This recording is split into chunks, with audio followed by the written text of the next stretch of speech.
Hello mga kanayon! Panibagong episode na naman nga ito ng Kunwari Cooking Show. And for today's video ay magluluto nga tayo ng vegetarian seafood buttered garlic. O buttered garlic? Seafood?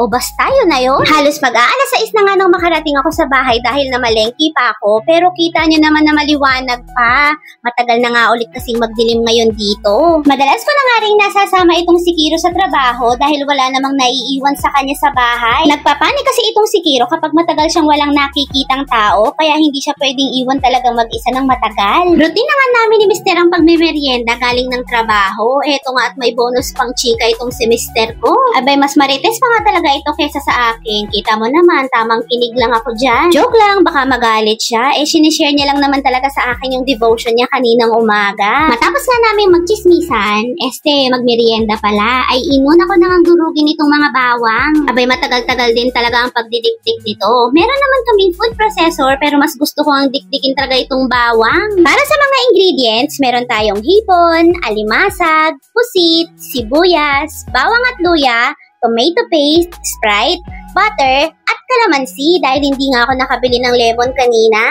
Sa kawali ay una ako naglagay ng mainit na tubig. Mainit na tubig na nga ang ginamit ko para hindi na ako mag-aantay ng matagal na magpakulo nito. Una ko na nga inilagay itong mga alimasag at nung okay na nga itong mga alimasag ay isinunod ko na rin agad itong hipon. Papakuluan nga lang natin ito ng konti dahil mamaya ilulutuin pa nga natin ito at pag ganyang kulay orange na nga ay hahanguin na rin natin ulit. Hindi rin pala natin itatapon yung sabaw dahil gagamitin pa nga natin ito mamaya. Sa parehong kawali ay magigisa na nga tayo. Naglagay nga lang ako dito ng butter at ng konting mantika. Kung matagal na nga kayong nanonood ng vlog ko ay alam nyong inuuna ko muna talaga ang sibuyas. Depende naman sa inyo yan kung gusto nyong unahin ng bawang. Pero ikaw, unahin mo muna ang sarili mo. Kaya ka laging nasasaktan eh. Charot! O sobrang daldal ko. Nailagay ko na nga dyan pala yung bawang tsaka ang luya at isinunod ko na rin agad itong tomato paste. Dahil sa nahihirapan nga akong imekos-mekos ito ay inilagay ko na nga rin yung sabaw na pinaglagaan natin kanina. At kapag ganyang mukha na nga siyang spaghetti sauce, ay pwede na nga tayo magdagdag ng mga pampalasang sangkap. Dinagdagan ko nga lang ito ng 2 teaspoon ng Cajun powder, paminta, liquid seasoning, at dahil nga gusto ko na medyo may konting sipa, ay nilagyan ko nga rin ito ng cayenne pepper.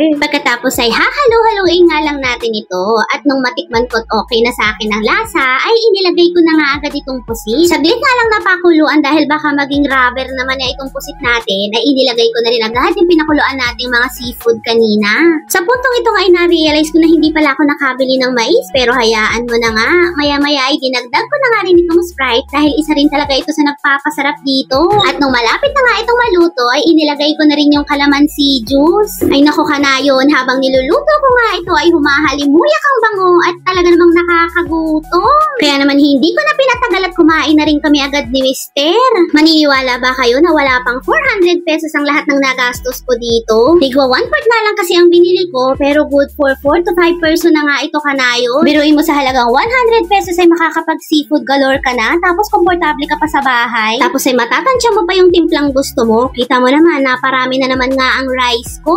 Abay napapawalang bisa nga yung pagpa-fasting ko ng tanghali dahil bawing-bawi naman talaga paggabi. Abay niloloko ko na lang talaga ang sarili ko ano. Paano ka naman kasi makakapag-diet kung ganyan talaga ang uulamin mo? Maghanda ka na lang din talaga kanayo ng maraming pineapple juice dahil baka mamaya ay sumakit na yung batok mo. Abay hinay-hinay lang kanayo at wala ka pa namang stock ng losartan dyan. Kung ikaw naman kanayo na natatakam, abay gawin mo na rin ito mamaya kung wala pa naman kayong hapunan. Habang pinapanood ko nga ito ay natatakam na naman nga agad ako. Kaya lang pag ganito nga nagba-vlog ako ng pagkain, ang struggle ay sobrang daming hugasin. O siya kanayon, maraming salamat sa panonood! Hanggang sa muli!